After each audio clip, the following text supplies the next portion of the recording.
Assalamualaikum warahmatullahi wabarakatuh. Kita lanjutkan kuliah kita. Sekarang kita masuk ke bab strategi operasi di lingkungan global. Ini pada sesi ini adalah masih bagian 1. Minggu berikutnya nanti baru bagian 2. Tujuan pembelajaran kita ya, bab ini ya, materi 2A maupun 2B itu adalah yang pertama kita akan mendefinisikan misi dan strategi itu apa dan bagaimana. Kemudian menjelaskan tentang ada 3 pendekatan strategik untuk keunggulan bersaing ya. Ingat bahwa tujuan organisasi salah satunya adalah meraih keunggulan bersaing atau competitive advantage. Ini ada 3 pendekatan strategi utama yang mau kita jelaskan dan lewat agar kita bisa mendapatkan keunggulan bersaing. Dan yang ketiga adalah memahami bagaimana faktor kunci dari sebuah keberhasilan ya, atau key success factor ya. Yang penting dan sekaligus kompetensi intinya itu apa? Kemudian terkait dengan kompetensi intinya itu apa? Yang keempat adalah menggunakan peringkat faktor. Ini adalah suatu teknik gitu ya, sedikit berhitung, tapi hitungan sederhana. Peringkat faktor ini untuk mengevaluasi kalau kita mau memilih negara untuk bersaing di dunia global, ya, negara mana yang cocok dengan usaha kita. Dan yang terakhir adalah mengidentifikasi dan menjelaskan ada 4 strategi kalau kita ingin beroperasi secara global. Sebagai ilustrasi ya, ada perusahaan yang namanya Boeing ya. Boeing itu Anda mungkin tahu lah ya, itu adalah sebuah industri pesawat terbang terkemuka di dunia. Pesaingnya Airbus ya. Kalau Boeing itu di Amerika, di Seattle Amerika, kemudian kalau Airbus ada di Perancis ya. Meskipun Boeing dan Airbus itu kita tahu Boeing di Amerika, Airbus ada di Perancis, tetapi supplier pemasoknya ya, itu ada dari seluruh dunia dan produknya dikirim ke seluruh dunia. Nah ini namanya cukup representatif untuk menjadikan keduanya itu adalah sebagai gambaran dari rantai suplai secara global, rantai pasok secara global. Jadi baik Boeing maupun Airbus itu pemasok-pemasoknya ya, baik komponen maupun part bagian komponen maupun material-materialnya itu adalah dipasok dari seluruh dunia dan didistribusikan produknya ke seluruh dunia. Ini contohnya yang Boeing ya. Kita bisa lihat ya, ada beberapa banyak negara yang sebagai pemasok. Misalnya adalah pintu penumpang itu dari Perancis itu ya. Kemudian masalah kabel-kabel itu juga perusahaan Labinel juga dari Perancis. Kemudian apalagi tentang softwarenya ya, desain maupun manajemen siklus hidup produknya itu juga dari Perancis juga. Kemudian sistem pengereman elektriknya juga dari Prancis ya, Bugatti itu. Kemudian flex display yang ada di depan kokpit itu juga dari Prancis. Kemudian struktur gear pendaratan itu untuk roda pendaratan Prancis juga. Kemudian interior lampunya Jerman ya, Diel. Kemudian apa lagi? Pompa bahan bakar dari Inggris, Cobham, mesinnya Rolls-Royce punya Inggris. Kemudian sentral komputernya dari Inggris juga, Smith Aerospace. Elektroniknya dari Inggris. Kemudian apa nih? Rangka bagian tengahnya, rangka bagian tengah dan atas ya, atas tengah itu dari Italia. Kemudian untuk sayap dari Jepang. Wingbox kotak sayapnya yang tengah itu juga dari Jepang. Jadi macam-macam ini ya. Radar itu yang di ujung belakang pesawat ya, di ekor yang horizontal supaya pesawat bisa belok kiri belok kanan itu dari Cina ya. Kemudian wingtipsnya itu juga bagian ujung sayap itu dari Korea. Kemudian untuk kargonya dan untuk akses pintunya itu dari Swedia. Jadi banyak negara, ada negara Asia, ada Eropa, macam-macam. itu sebagai pemasok dari Boeing. Perancis juga sama. Airbus itu juga sama. Pemasoknya dari berbagai macam negara di dunia. Jadi strategi global itu apa contohnya? Ya tadi Boeing, ya penjualan maupun rantai pasok tersebar di seluruh dunia. Kemudian ada produk ini pakaian ya Benetton dari Italia. Mereka memindahkan ini persediaan ke toko-toko seluruh dunia. Jadi begitu jadi langsung dikirim ke seluruh dunia secara lebih cepat dari pesaingnya. Ya, membangun fleksibilitas ini dalam hal desain, produksi maupun distribusi. Bagaimana Benetton Italia itu bermain di tingkat global. Sony juga sama ya. Dia membeli komponen-komponen dari supplier yang ada di Thailand, Malaysia, dan dari seluruh dunia. Tidak hanya di Jepang. Kemudian Volvo ya. Semula adalah perusahaan Swedia, tapi sekarang sudah diakuisisi oleh perusahaan Cina, Geely, Motor Geely itu. Kemudian ada varian Volvo yang dirakit di Belgia, Afrika Selatan, Malaysia, dan Cina. Ya. Yang platformnya itu digunakan bersama dengan Mazda dari Jepang maupun Ford ya, dari Eropa, Ford Focus yang dibuatnya di Eropa. Ford ya mobil Amerika dibuatnya di Eropa. Kemudian ada kulkas Haier itu produksi Cina sebenarnya ya, tapi dia menguasai sepertiga pangsa kulkas yang ada di Amerika.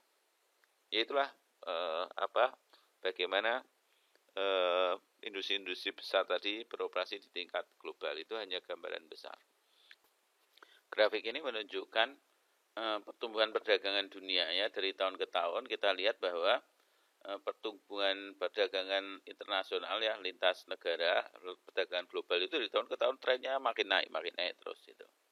Dan sekaligus yang sebelah kiri ini menggambarkan tentang proporsinya terhadap GDP. GDP itu Gross Domestic Product, atau kalau di Indonesia kan biasa disebut dengan PDB, Produk Domestik Bruto.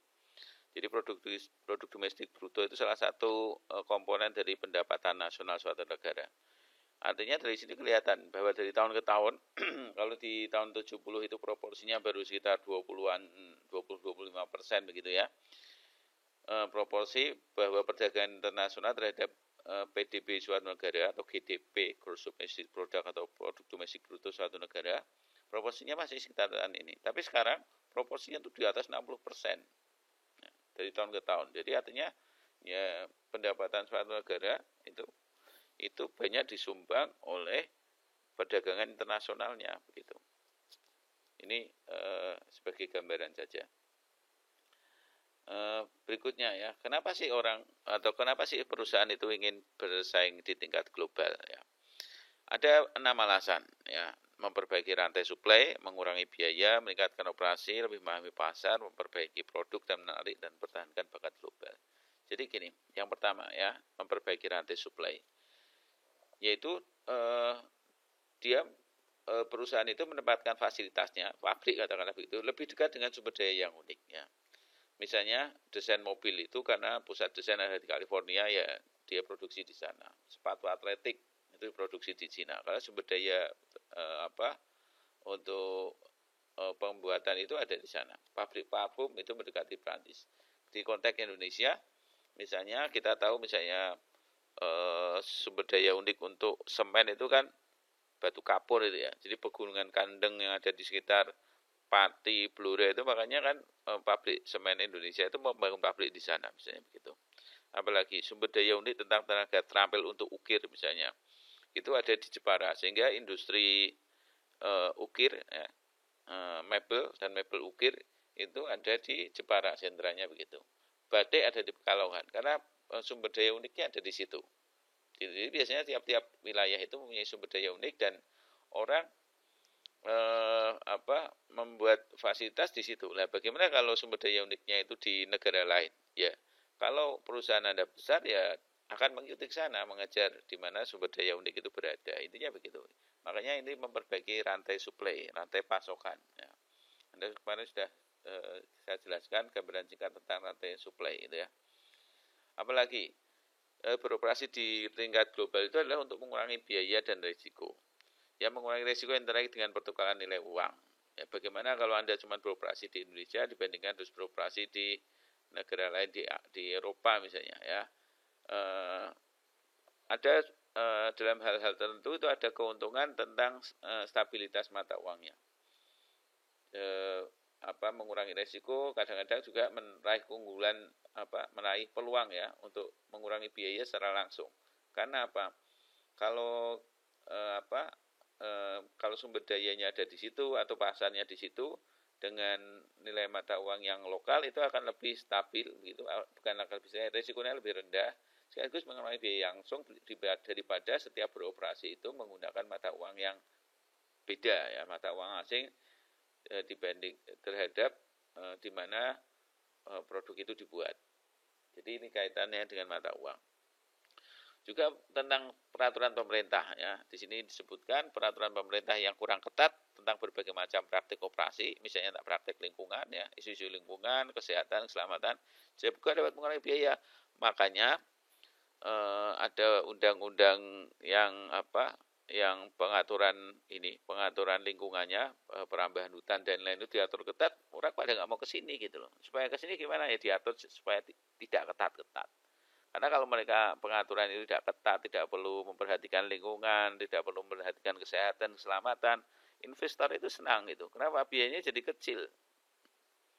Makanya banyak negara-negara berkembang yang terus berkembang itu ya gara-gara dia tidak pernah ketat di situ gitu. Sumber dayanya dieksplorasi habis-habisan oleh negara-negara asing yang modalnya lebih kuat gitu. Itu mereka senang karena biayanya pasti berkurang banyak.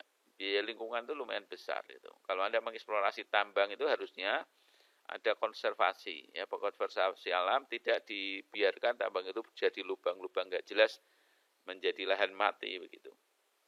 Nah, selama itu tidak ada tidak ada perhatian, tidak ada isu, tidak ada pengaturan terang itu, ya mereka jadi lebih senang gitu. Karena itu mengurangi biaya. Yang ketiga diantaranya memindahkan pekerjaan keterampilan rendah ke negara lain untuk tugas yang lebih berharga. Ya, itu juga mengurangi biaya. Makanya di Indonesia ada pekerja-pekerja dari Cina itu yang diimpor ini ya. Itu adalah mereka bukan berketerampilan tinggi, tapi keterampilan rendah malah ke sini. Kalau di sini dia bisa mengerjakan yang lebih berharga daripada dia bekerjanya di Cina sana gitu. Artinya meskipun di sini adalah pekerjaan rendah begitu, tapi kalau di sana lebih rendah lagi gitu. Dengan bayaran seperti di sana, dia bisa mengerjakan di sini dengan dengan tingkat pekerjaan yang lebih berharga. Meskipun bayarannya seperti pekerjaan yang paling rendah di sana gitu. Bayarannya begitu. Nah, itu juga pasti akan mengurangi biaya. Jadi banyak alasan orang melakukan itu. Oke. Kemudian ada mengurangi biaya tadi adalah misalnya lewat perjanjian, ini yang positif ya. Perjanjian perdagangan akan menurunkan tarif cukai. Jadi ada perjanjian negara antar negara begitu ya. Seringkali adalah bentuknya wilayah ya, blok gitu ya, kawasan gitu ya. Ini contoh misalnya di Amerika itu ada yang namanya maquiladora, jadi zona perdagangan bebas. Dengan zona itu maka yang memungkinkan produsen Amerika itu hanya membayar nilai tambah pekerja Meksiko. Jadi misalnya gini, misalnya memproduksi suatu mesin itu biayanya $1.000 itu ya. Kemudian mesin tadi itu bahan untuk pembuatan mesin $1.000. Untuk bisa menghasilkan sebuah mesin perlu biaya tenaga kerja dari orang-orang Meksiko itu sebesar $200. Maka yang nilai tambah yang harus dibayar oleh perusahaan itu hanyalah pekerjanya saja. $1.000 itu nggak dihitung misalnya begitu. Nah, itu akan mengurangi biaya produksi secara keseluruhan jelas. Hanya pekerja Meksikonya saja yang dipertimbangkan sebagai tambahan nilai di situ. Tambah nilai produknya tidak gitu. Kemudian ada WTO ya, World Trade Organization. Itu tahun 40 ya, itu lama ya, organisasi kuno. Itu tarif itu dulunya sekitar 40%, sekarang hanya kisaran 3%-an aja. Ya karena ada banyak tarif yang bisa dipotong karena dikerjasamakan. Kemudian memang perhitungannya jadi lebih jelimet gitu ya, lebih complicated. Tetapi itu menguntungkan banyak pihak begitu. Meskipun sama-sama menguntungkan, tapi yang untung lebih gede biasanya adalah negara-negara besar. Ya. Kita punya perjanjian perdagangan dengan Amerika, sama-sama menguntungkan. Tapi untungnya sana lebih besar daripada kita gitu. Ya begitulah ya.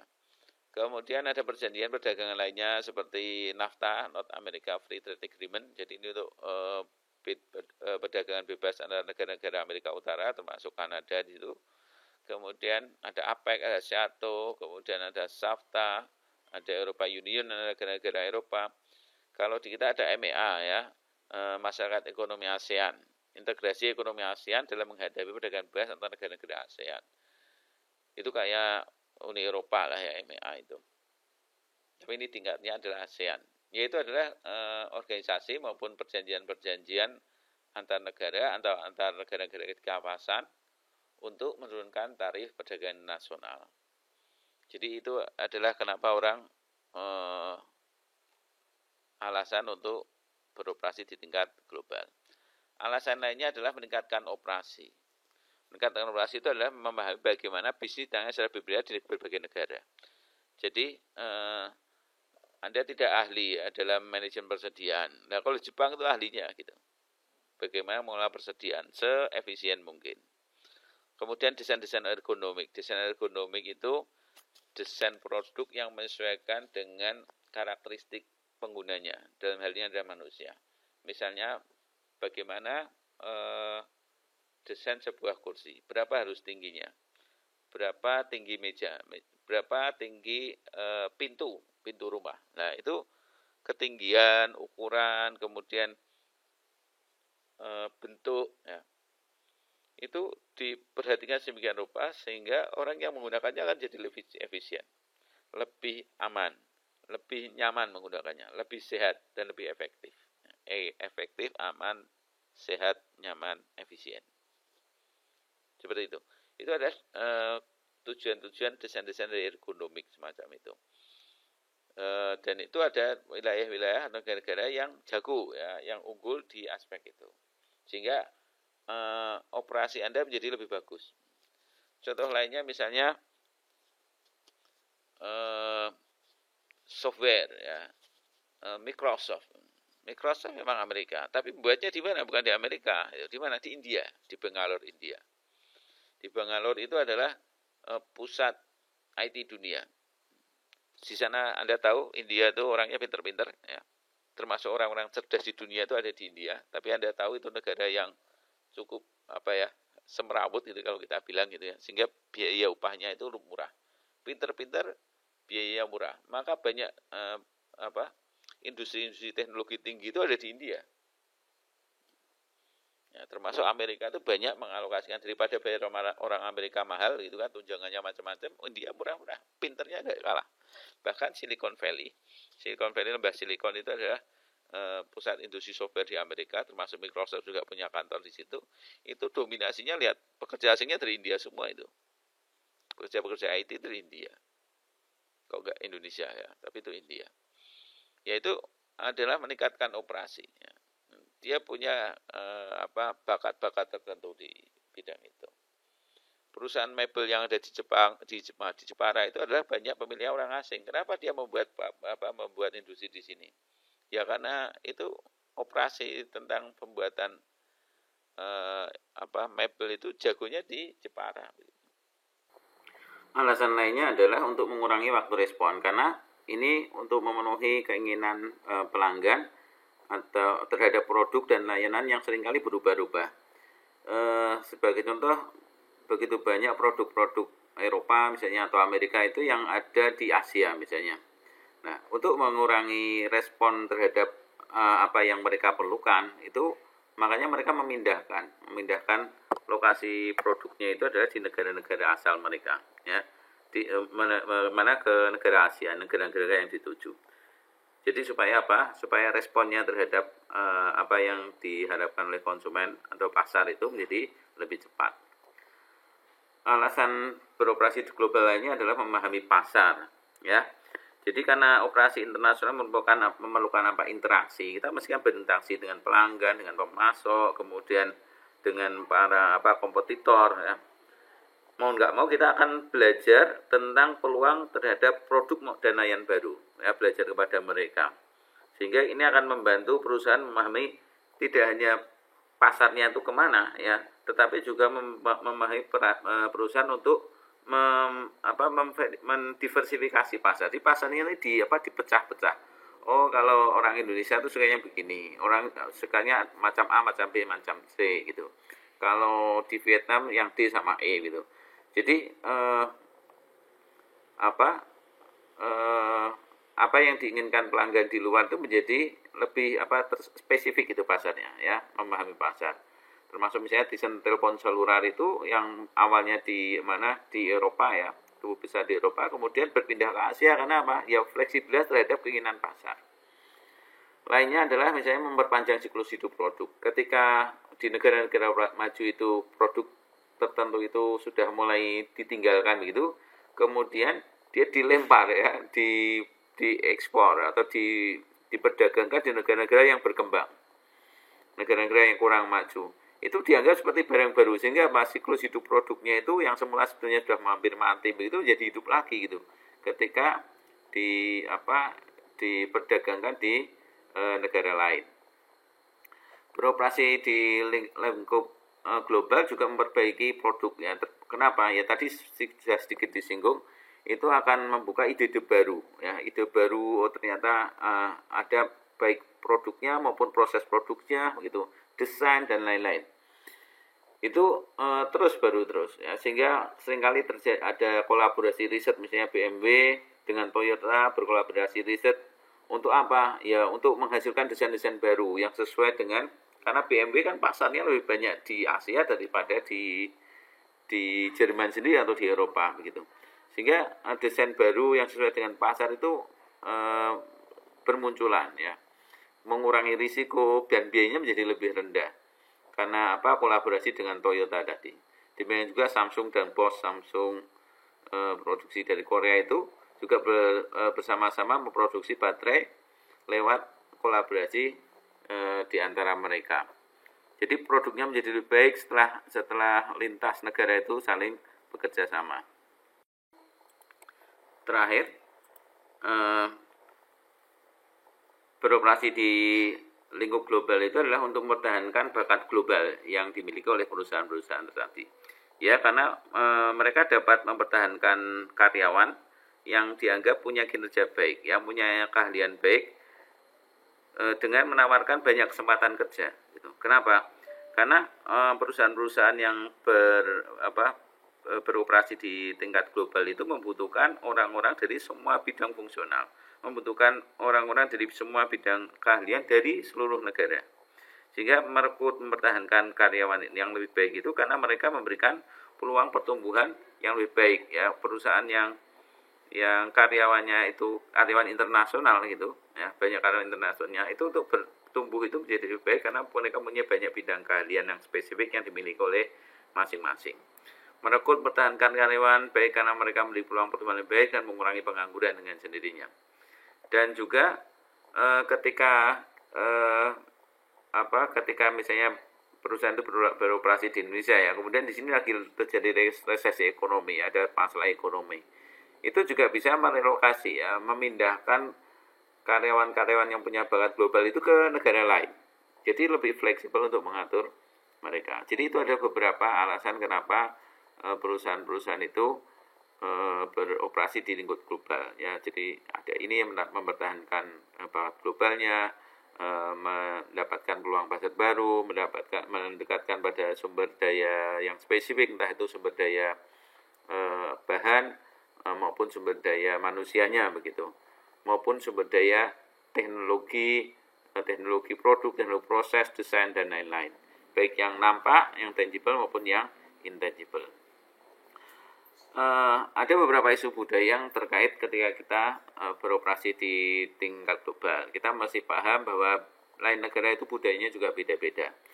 Orang kalau ke Indonesia juga harus bisa memahami budaya kita. Kita ke sana, ke Eropa, jadi tenaga kerja di sana juga harus memahami budaya mereka kan begitu.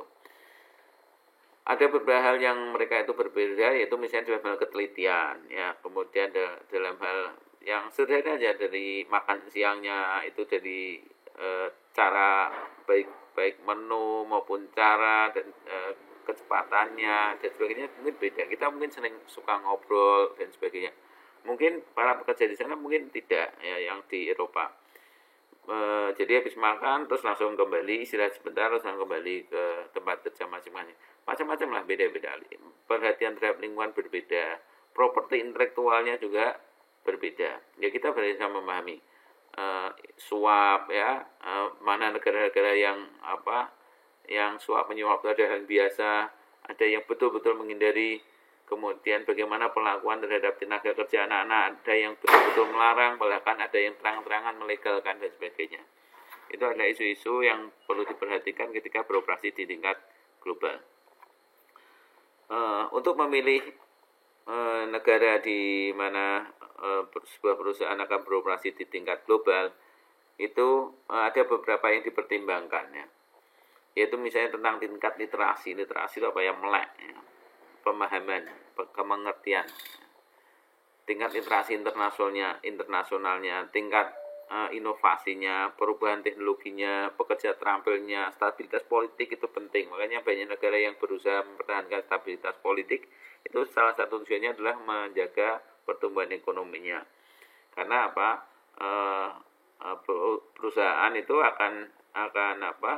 perusahaan itu akan menempatkan lokasi produksinya di suatu negara. Salah satu pertimbangan utamanya ini kestabilan politik, karena itu menjamin keamanan mereka untuk terus berlangsung di situ. Kemudian kepastian hukum, pertanggungjawaban ya, hukum yang enggak jelas, yang sering berubah-ubah gitu kan, tergantung rezimnya. Itu juga yang penting itu pasti ya, yang penting pasti. Nggak mesti yang harus mengira, asal pasti mereka lebih stabil dan bekerja lebih senang. Kemudian masalah pembatasan ekspor, bahasa, tarif pajak, dan lain-lain ya. Polusi, suku bunga itu adalah yang mesti dipertimbangkan untuk beroperasi di tingkat global. Nah, supaya perusahaan Anda itu bisa beroperasi di tingkat global begitu ya, maupun tumbuh menjadi lebih baik ya. Tidak hanya di tingkat global, artinya tiap perusahaan itu untuk bisa sustain ya, bertahan hidup maupun memenangkan keunggulan bersaing begitu, lebih profit dari waktu ke waktu, ya harus menetapkan visi, misi dan strategi ya. Terutama misi dan strategi. Kalau visi itu ya itu tujuan besar lah yang harus dinyatakan. Apa yang diinginkan di masa yang akan datang, apa impiannya. Makanya visi itu seringkali diawali dengan kalimat menjadi perguruan tinggi yang, menjadi perusahaan di bidang ini yang apalah begitu.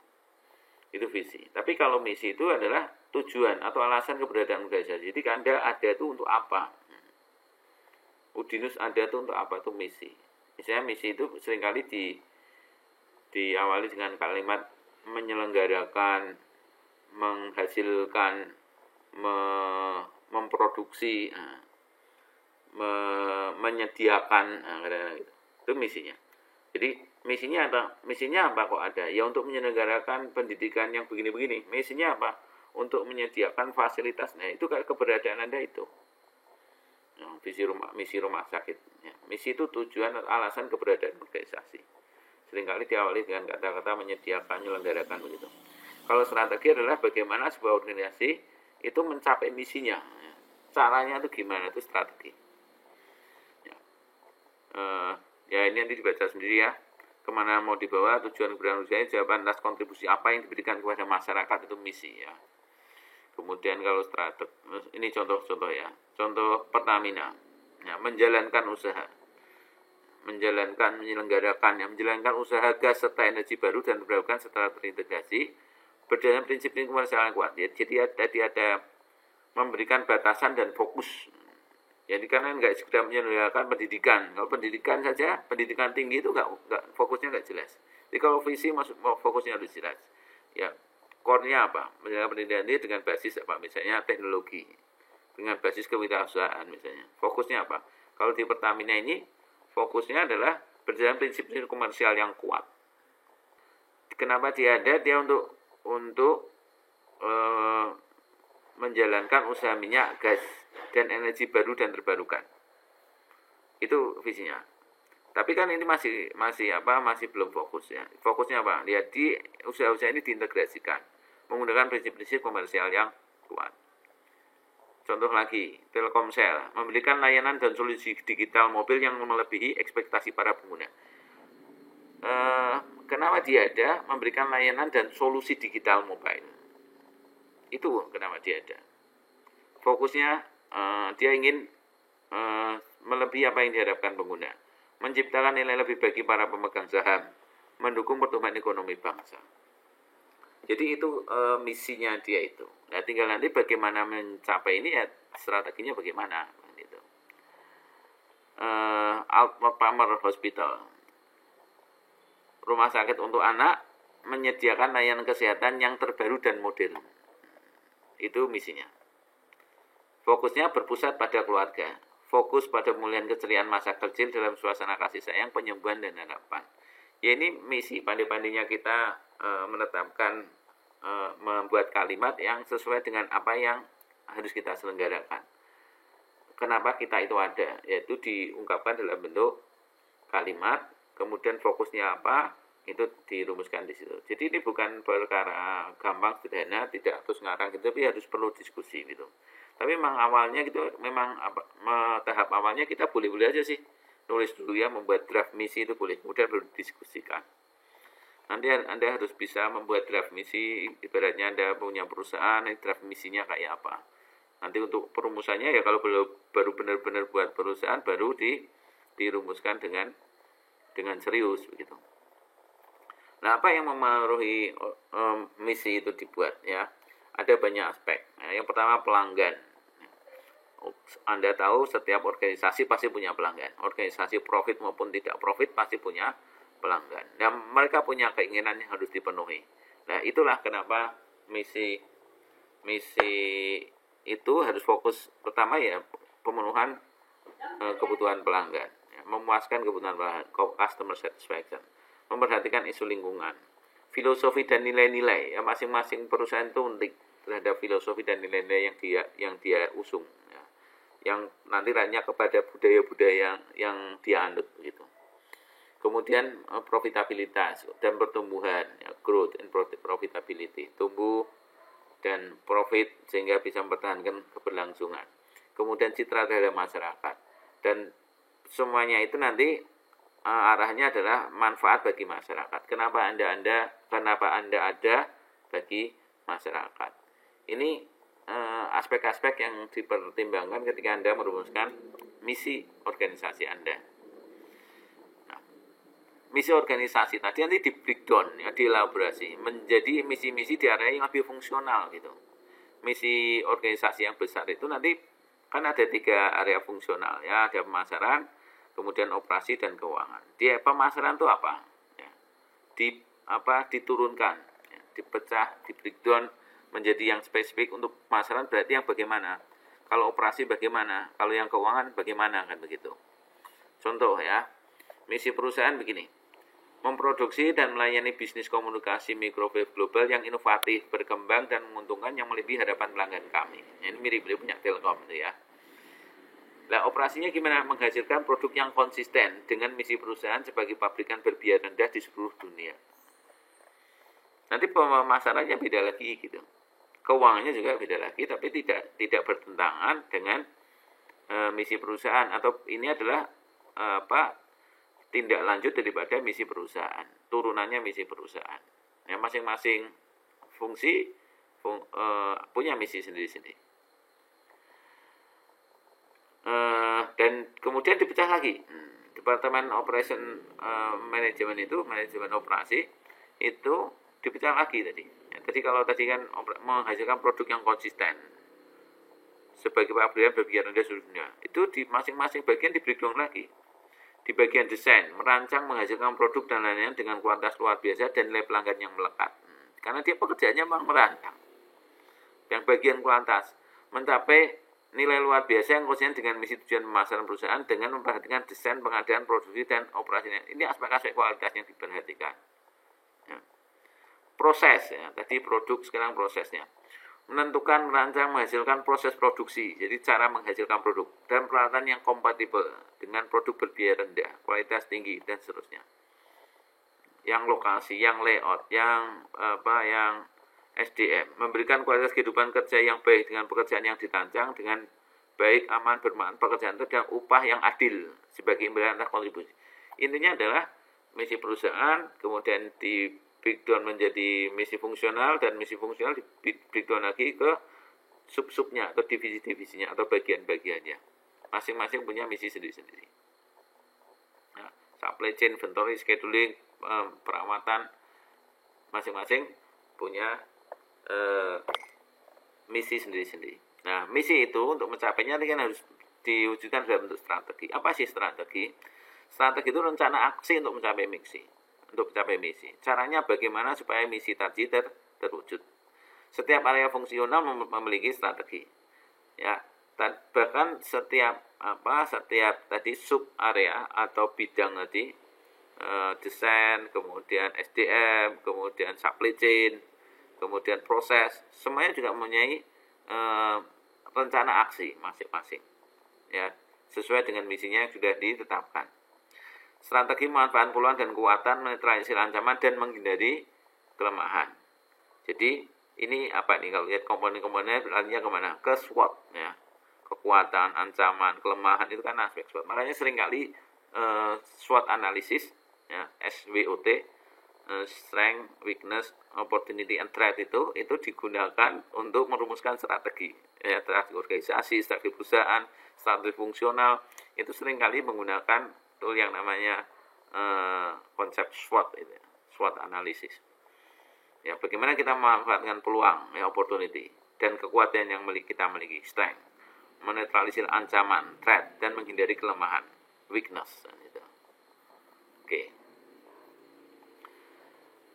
Nah, strategi itu bagi organisasi, bagi perusahaan, ya, atau perusahaan itu ada 3 strategi besar, yaitu diferensiasi, kemudian biaya rendah, dan respon cepat, yang lebih responsif. Diferensiasi itu berbeda dari yang lain, atau seharusnya lebih baik, ya, tapi minimum berbeda. Apa yang unik yang dimiliki, apa yang ditawarkan oleh sebuah organisasi dari produk yang dihasilkan itu dibandingkan produk yang dihasilkan oleh perusahaan lain. Bedanya apa? Keunikannya apa? Keunggulannya apa? Ya, itu dari sisi produk, ya, atau layanan yang dihasilkan. Atau yang kedua yaitu tentang lebih murah, gitu, ya. Biayanya lebih rendah. Mencapai nilai maksimum seperti yang dihasilkan oleh pelanggan dengan biaya yang rendah. Yang terakhir adalah tentang respon cepat, ya, yang terkait dengan kinerja yang cepat, fleksibel, dan reliable. Reliable itu artinya bisa diandalkan, gitu, ya. Reliabilitas. Kalau bersaing dengan cara diferensiasi, ya, keunikan dapat melampaui karakteristik dan atribut layanan untuk mencakup semua hal yang mempengaruhi persepsi nilai pelanggan. Nah, contoh-contohnya apa nih? Ada produk-produk yang berbeda, ya, berbeda keunikan sesuai dengan yang ini atribut yang dihadapkan oleh pelanggan, persepsi pelanggan, meskipun itu mahal itu. Misalnya Apple, ya, produk-produk Apple itu tidak murah, tetapi dia punya keunikan tersendiri. Itu contoh. Contoh lainnya misalnya di bakery, Holland Bakery misalnya. Itu ada keunikan yang ditawarkan ke pelanggan meskipun dia tidak murah dibandingkan dengan bakery-bakery lainnya, gitu. Di hotel misalnya, itu ada hotel yang mahalnya bukan main, ya, tapi dia menawarkan produk-produk layanan yang luar biasa dibandingkan hotel-hotel lainnya. Universitas juga mungkin sama. Ada universitas yang menawarkan keunggulan, ya, keunggulan tertentu, dia berbeda dibandingkan perguruan tinggi lain meskipun lebih mahal, kan, gitu.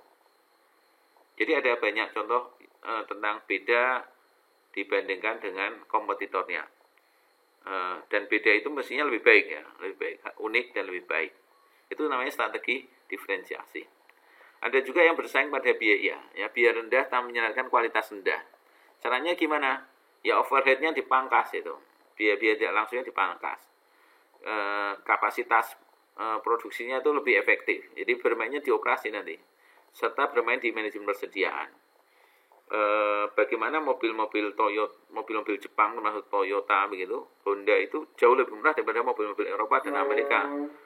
Itu dia mainnya di mana, di persediaan, di overhead yang rendah, dengan kualitas yang tidak kalah dengan mobil-mobil Amerika, ya, Toyota itu, sehingga sangat menarik konsumen di seluruh penjuru dunia. Di level-level yang kecil misalnya ada hotel. Kalau hotel ada hotel-hotel yang menawarkan biaya rendah, ya budget rendah, misalnya budget hotel, ya, dengan biaya rendah tapi fasilitasnya minim itu. Ada pesawat kalau dulu terkenal misalnya Air Asia, nggak tahu sekarang masih jalan atau enggak. Itu bagaimana menawarkan biaya penerbangan yang lebih rendah, lebih murah dibandingkan yang lain. Roti, ya, bakery juga ada, ya, menawarkan dengan tampilan yang baik meskipun rasanya biasa aja, tetapi harganya lebih murah dibandingkan dengan para pesaingnya.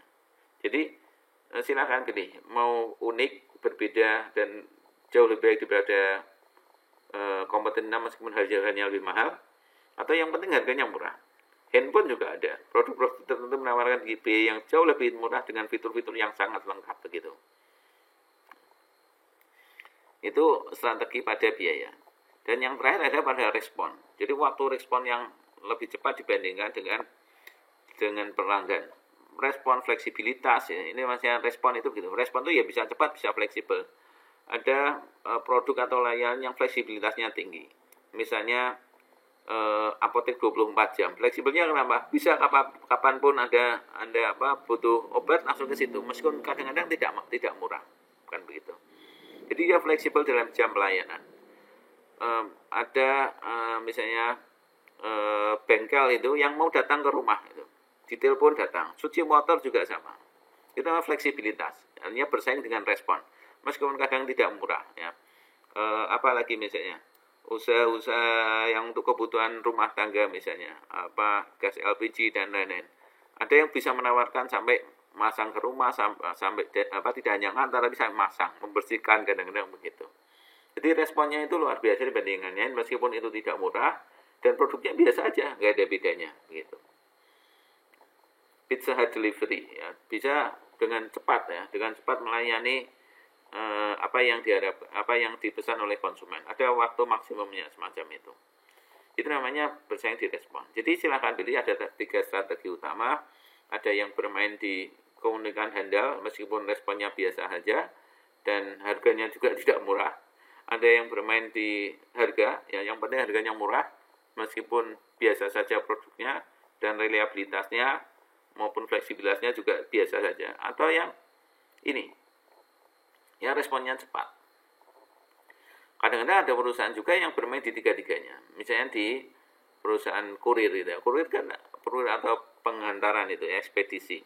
Anda ngirim barang itu ada banyak pilihannya. Mau yang yang eksklusif begitu, yang hari itu juga sampai, itu tentu mahal sekali. Atau yang kapan-kapan nyampainya, bahkan murah sekali sampai 20 kilo cuman seperti mengirim barang 1 kilo. Murah. Tapi ya nyampainya lama kan itu. Di transportasi juga sama, ya, ada kelas-kelas itu. Jadi untuk memenuhi semua aspek ini di strategi ini, ya, unik, biayanya mahal, ada yang murah itu, tetapi pelayanannya minimum misalnya. Yaitu adalah strategi yang bisa dipilih. Ada beberapa strategi, beberapa kontribusi MO terhadap strategi ini misalnya, ya. Strategi diferensiasi tadi, ya, yaitu desain yang inovatif, kemudian lini produk yang besar, ya, yang panjang gitu. Kemudian layanan purna jual atau after sales service, ya. Juga menawarkan pengalaman, ya, seperti Hard Rock Cafe gitu.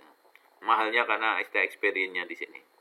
Itu produknya kan unik sekali, restoran yang unik dibandingkan yang lain. Kemudian ada yang biaya rendah, ya. Biaya rendah karena overhead-nya ditekan. Ada yang bermain di kapasitas yang efektif, ya, seperti ini contohnya industri penerbangan itu.